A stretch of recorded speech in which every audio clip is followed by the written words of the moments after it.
Ya, kalau kita bicara apa sih patokan dikatakan orang itu ulama? Kita kalau ngelihat jamaah ya, ustadz, kita ucapan ustadz aja. Ini teman-teman yang di studio nih. Yang studio ini ada Zubair dan Mustafa. Itu kenal dipanggil ustadz. Berapa kali dipanggil ustadz nanti jamaah? Berkali-kali dipanggil ustadz. Hanya karena berjenggot, ustadz tuh dah. Apakah memang seperti itu gitu loh? Ya ustadz ini itu. Di sini bahayanya jamaah. Ketika gelar itu sudah menempel sama dia, nggak enak dia ditanya masalah hukum tuh nggak tahu ya. Oh ya, insya Allah. Nanti ditanya, oh itu masalah ada khilaf di antara para ulama itu. Pokoknya ada masalah, ada khilaf di antara para ulama. Nanti antum tanya lagi sama ustaz. Gitu. Gimana tolak ukur orang menjadi ulama?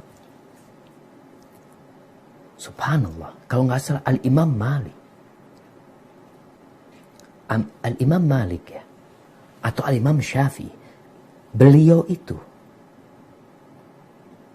ketika belajar ilmu, kemudian sampai kepada fase beliau sudah berilmu, beliau itu datang ke para ulama, tanya gimana aku ini, kata dia. Sampai ketika mereka menyuruhku untuk ngajar, aku baru ngajar. Menyuruhku, bukan mengizinkanku, menyuruhku. Sedangkan kita ini kadang-kala engkau ngajar, siapa yang nyuruh engkau ngajar? Yang nyuruh engkau menyampaikan siapa? Hanya hafal tadi itu. Kadang-kala orang tidak membedakan antara ulama dengan khutbah, dengan penceramah. Semua yang naik mimbar, mungkin kita bisa sebut dia penceramah. Kalau sekarang, mungkin waktu itu ada wacana dari pemerintah untuk sertifikasi apa? Penceramah. Bukan ulama mereka, sertifikasi. Mereka memberikan sertifikat kepada penceramah. Siapa penceramah? Yang ceramah udah. Kasih buku, ini buku tuntunan khutbah setahun. Fadol, antum pokoknya Jumat pertama ceramah ini, Jumat kedua ceramah ini, dan selanjutnya dia bikin sudah. Itu penceramah. Maka masyarakat harus membedakan ya antara penceramah dan ulama. Siapa ulama? Yang bisa memberikan gelar ulama ini memang adalah para ulama juga. Sehingga ada sebuah ijazah. Kalau sekarang orang lulus dari SMA, kalau kita bicara SMA punya ijazah SMA. Kemudian kalau kita ngelihat ada orang yang menjadi umpamanya menjadi hakim. Lulusan apa kalau jadi hakim itu?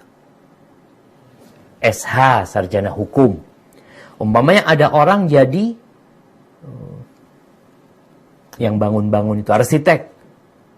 Ada lulusannya, ada ijazah nih. Fadhal, engkau sudah boleh bekerja umpamanya. Engkau sudah boleh menyampaikan, engkau sudah boleh ini dan itu. Sedangkan sekarang alhamdulillah ada lembaga-lembaga pendidikan yang mereka memang mencetak ulama. Hanya saja semua yang belajar di sana itu kan nggak semuanya jadi ulama. Gimana jemaah? Ada seorang mahasiswa yang menuntut ilmu agama, ketika ujian nyontek, terus keluar jadi ulama gitu loh. Kira-kira gimana jadi ulamanya dia? Maka yang bisa memberikan gelar sebenarnya adalah ulama yang lainnya, yang mengatakan, fadhal kau belajar sama fulan. Atau seorang alim ulama mengatakan, muridnya fadhal, antum mengajar sekarang. Sampaikan. Kalau enggak, antum belajar terus. Jangan naik mimbar. Makanya dulu di tahun 800-an, 700-800 Hijriah, itu pernah ditanya, kalau nggak salah Ibnu Hajar Al-Haytami, di dalam kitab fatwanya dia ditanya, apa hukumnya orang naik mimbar wala ya'riful hadits as-sahih min ad-dha'if, dalam kondisi dia tidak bisa membedakan antara hadis sahih dan dhaif. Dia naik mimbar nih, mau ceramah dia, Dia nggak tahu mana hadis sahih, mana hadis dhaif. Ini tahun dulu abad ke-8 Hijriah. Apa kata beliau? Kalau orang ini mengambil hadis tersebut, dia nggak tahu. Dia tidak bisa memeriksa hadis yang sahih sama dhaif. Tapi dia mengambil hadis tersebut dari kitab-kitab yang muktabar, yang kitab-kitab rujukan, maka nggak apa-apa. Tapi kalau dia sekedar nemu di buku, baca di kitab, dia sampaikan, maka nggak boleh orang itu naik mimbar. Di sini pemerintah harus melarang orang-orang itu naik mimbar. Kalau enggak, kembali kepada musibah, akan banyak kesesatan yang tersebar di masyarakat.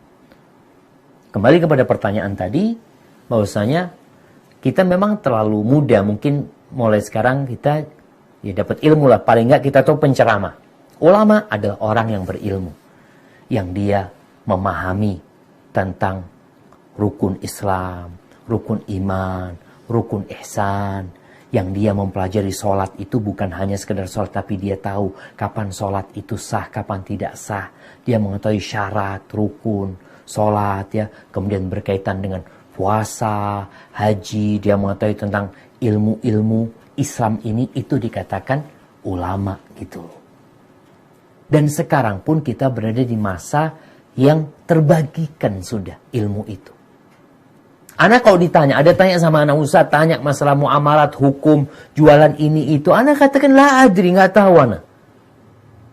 Anak nggak tahu.